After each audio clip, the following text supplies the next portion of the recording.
How's it going, peep? Damn, what happened to my power level? What the hell is this? Not gonna lie, that's a little disappointing because I spent a lot of time in Ventures increasing my power level to 145, and when I first loaded in, it's saying I'm 140. And apparently, power level 145 isn't even possible anymore after last night's update. So yeah, for today's video, we're gonna try to figure out how to max out my power level. We'll take a look at everything that can increase it. We're also gonna take a look at the patch notes, which I'll leave a link to in the description. But before we get into it, there's a couple tips I wanted to go over that weren't mentioned in the patch notes. The first one has to do with expeditions. Ever since last night's update, they can now give 5-star materials. And expeditions were always good when it comes to getting regular resources like rough ore, planks, nuts and bolts, but they used to never give 5-star materials. But now that they can give 5-star materials, we may actually start doing expeditions more often. If you're still not getting 5-star materials from expeditions, it's because I believe it's based off of your SSD progress and zone availability. So if you don't see 5-star materials, you may want to do some SSDs and try to unlock some higher zones. The second tip I want to show is how you can automatically build radar towers after last night's update. So for those that don't know, if you go into your settings, go to the game tab and then scroll down to editing, you'll see there's a new feature called simple edit. And if you turn that on, you should be able to complete radar towers a lot faster. So I'm going to go ahead and show you how it works. So you want to go ahead and go into build mode, and you'll notice whatever piece we're looking at, the wall automatically edits into that structure. So right here we're looking at an arch, and when we click build, it builds an arch. Now we look at this thin wall piece, it automatically changes to a thin wall. Same thing over here, thin wall. You look up here, it does the half arch. Pretty much whatever piece you're looking at, it's going to automatically edit itself into that piece. And obviously that's going to make build the radar towers a lot easier. Like literally, this is the fastest I've ever built the radar tower. It's crazy. So yeah, this feature is really going to be useful when it comes to radar towers, obviously. It's also going to be useful when it comes to any mission or event that requires you to make a pre-built structure. Pretty much any mission that has these little blueprint pieces, you may want to turn on simple edit for that. But when it comes to building for like regular missions, I wouldn't really recommend it because it doesn't give you access to every type of building piece. And I'll show you what I mean here in a second. But wow, this is really good when it comes to radar towers. But yeah, I'm just gonna run through each of the pieces really quick. First, we'll start off with the wall. If you look down to the right, it'll make this arch piece. If you look down to the left, it'll make this one. If you look down in the middle, it'll make a door. If you look to the top right, it'll make this triangle piece. Top left, it'll make this triangle piece.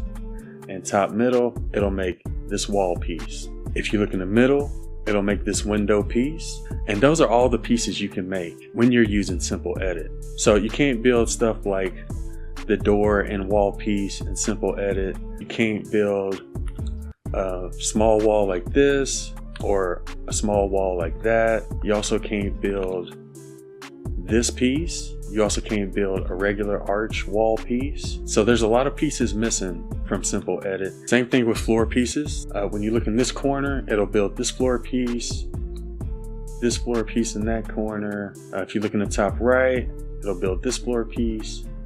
Top left, it'll build this floor piece. So when it comes to simple edit, you'll notice that we're missing this floor piece. You can't do that in simple edit. You also can't do this in simple edit. And I also wasn't able to do a half floor in simple edit. We'll go ahead and take a look at the stairs as well.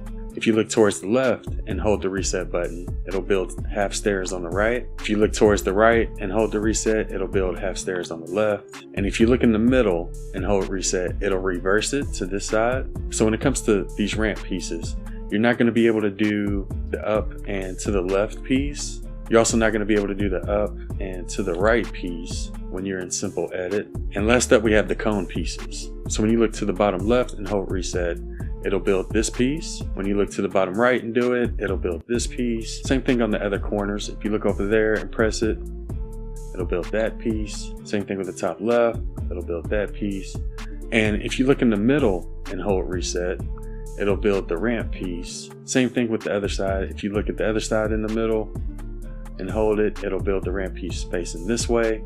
So if you do decide to use simple edit, you're not going to be able to build what I like to call the Dorito piece, because Simple Edit won't allow it. So with that being said, you may want to use Simple Edit for radar towers. You'll also want to use it for missions and events that make you build pre-built structures. Pretty much any mission that has these blueprint designs, you may want to use Simple Edit. But for everything else, I would just use whatever controls you normally use, because like I showed earlier, Simple Edit doesn't allow you to build a lot of these pieces that we normally build. So I wouldn't use it for regular missions, only for missions that have pre-built structures like radar towers. There is also another new option under building called Simple Build. I don't think this is really going to be useful when it comes to Save the World, but sort of the way it works is it depends on where your crosshair is before you place down a piece. So let's say we want to build stairs, we'll look right here, and then we press the L2 button. If we want to build a floor,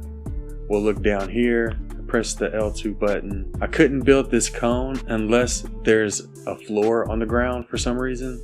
Like I look right here, there's no cone, but I look right here, there's a cone. So just press the L2 button again. With the wall, we hold the R2 button, and that automatically brings up the wall. Honestly, it feels more complicated than the one I'm used to, so I don't think I'll be using Simple Build. I kind of feel like it's probably better to use Simple Build if you play BR or something, because it's a little bit easier to build the pieces you want. And with Simple Build, you can just edit the way you normally would.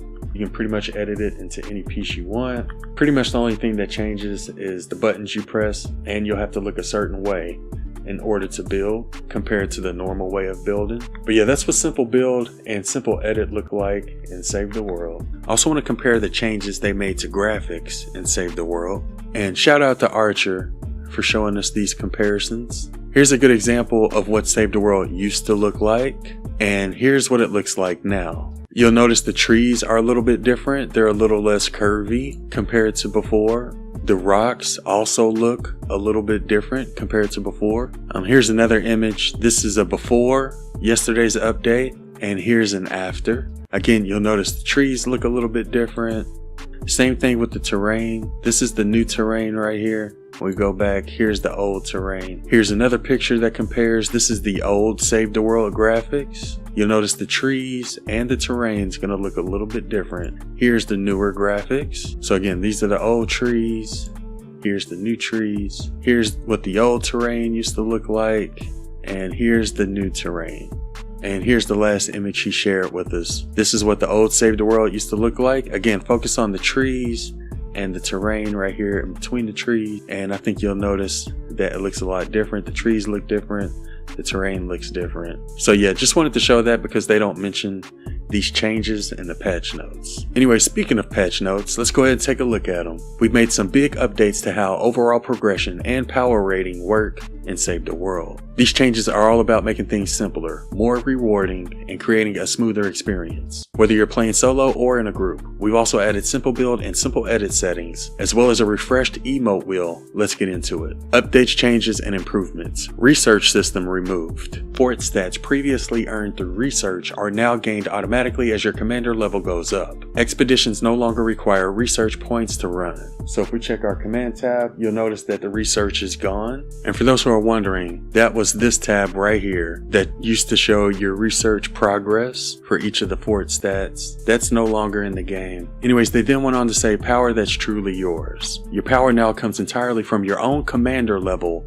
and loadout. No more depending on who's currently in your party. Your strength is a direct reflection of your personal progress. To balance it out, we've made the following adjustments. Fort stat rewards from commander level ups have been greatly increased, making solo, duo, trio play easier. Squad play remains largely unchanged. Stonewood missions are now slightly more challenging to keep the action going, and Twine Peak missions are now less difficult than before. With the redistribution of fort stats, teammates leaving mid-mission no longer reduces your damage, health, or shields. Aside from your total fort stats, power rating, displayed at the top left, now also factors in the rating of heroes in your active hero loadout, and the top 3 rated weapons in your backpack. This means your power rating now reflects both your progression and loadout choices, not just raw stats. Note, Ventures remains unchanged and will continue using the previous power rating calculation based solely on fort stats. One thing I should point out with Ventures is that as of right now, it's impossible to unlock any zone higher than 108 in Ventures. This is not intended and leads to Venture being incompletable. Epic is aware of this bug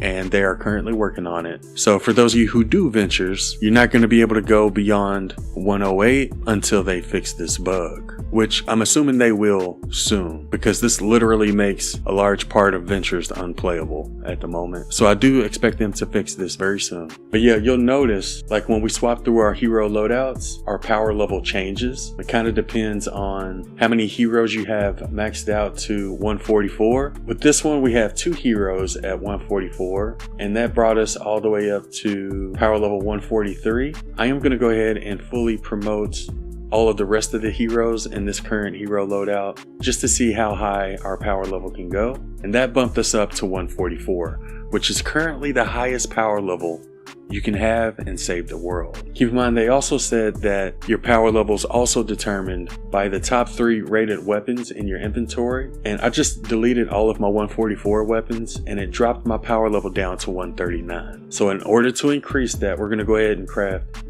3 power level 144 weapons. When we crafted the first one, it jumped from 139 to 141.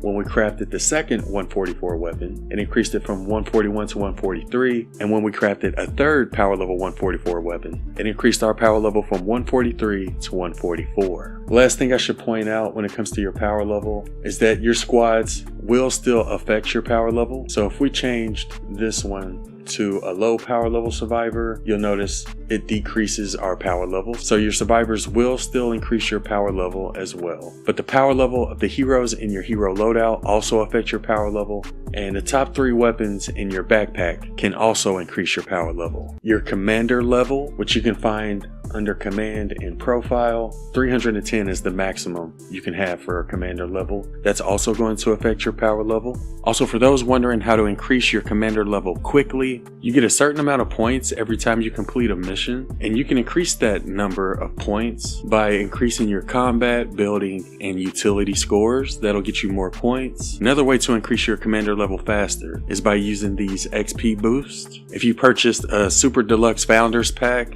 you also get a permanent boost, not only to you, but everybody in your party. And that helps you increase your commander level faster. And when it comes to missions, I would say Frost Knight is one of the best missions when it comes to increasing your commander level. And Endurance is another one I would recommend if you want to increase your commander level as quickly as possible. So if your power level dropped like mine did, those are some different things you can do to increase it. Anyways, they then went on to say no more upgrade points. Gadgets and tools now unlock and upgrade automatically as you reach specific commander levels. Complete Stonewood SSD 3 to unlock gadget slotting and receive the first levels of Airstrike and Adrenaline Rush. So instead of having to spend upgrade points, your gadgets should upgrade automatically as your commander level increases. And speaking of commander upgrades, I did want to quickly show the upgrades you get for reaching certain commander levels. So at the top of this picture, it shows the different commander levels to increase your backpack size, your storage size, your building health, build and repair speed, and pickaxe upgrades. And in the bottom picture, it'll show you when you unlock each of the gadgets, as well as which commander level unlocks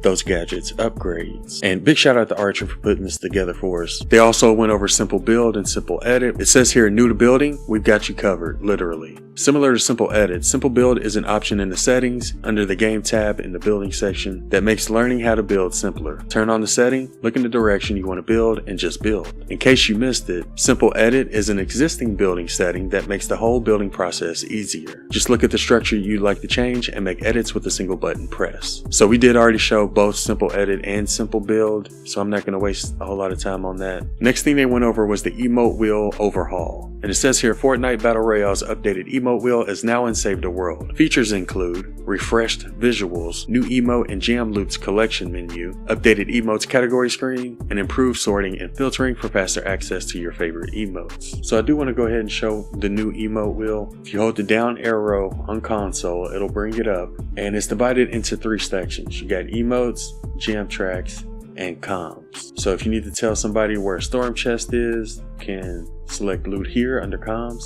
If you want to highlight a specific enemy, you can select attack on an enemy and that'll mark them. So that's how you access the comms. Thing I should point out with emotes and gem tracks is that you can view your entire collection. So if you want to use one of these, you just select it and use it. If you want to use something that's not on your wheel, you just go to view collection and you can see all of your gem tracks there. If you want to sort it, just go up to the top. You can select all of your favorites from up there, and you can also sort by categories. You can sort it by alphabet. You can also sort it by artist, by series, and by release date. Same thing's true with emotes. If you want to select a different emote that's not here, you can click on view collection, and from here you can either show just your favorites, you can show all of your emotes, your traversal emotes, group emotes, dance emotes, emoji sprays, and toys. And you can also sort it by categories, sets, alphabetically,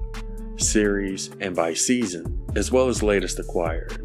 And if you want to do it, you just select it like that. You can also search for a specific emote, which seems like it could be useful if you know the name of it. I do like how you can filter through your different emotes. Like if you just want to look at your favorites, I think being able to search for a specific emote is also really useful. But I do like selecting the emotes from the emote wheel. So there's things I like about it, and there's also some things I don't like about it. But yeah, that's how the new emote wheel works in Save the World. Let me know what you think about it in the comments below. Alright, last thing they went over were bug fixes and known issues. And first we'll start off with the bug fixes. In Frozen Fjords, Teddy, Decoy, and Shock Tower can again be placed on surfaces where their placement was previously blocked. For Frozen Fjords, they fixed a visual issue with several containers not disappearing upon opening. They fixed a visual issue with some assault rifles and SMGs displaying incorrect bullet flight trajectory. Sidekicks now properly path around the Storm Shield device without climbing on top of it or clipping through. They added the missing constructor tag to the epic rarity